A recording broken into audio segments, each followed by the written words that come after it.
Giovedì 18 gennaio, Santa Prisca, è il 18° giorno dall'inizio dell'anno, ne mancano 348 al termine. Il sole sorge alle 7:45 e tramonta alle 16:57.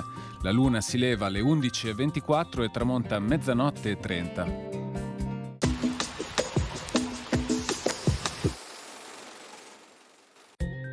Gli inquisitori informano le autorità che sono state scoperte chiavi false indosso ad alcune monache del monastero di Santa Chiara di Murano, intenzionate alla fuga d'accordo con il loro confessore, un certo abate Calogero. Costui viene confinato nell'abbazia della Vangadizza, nel territorio padovano.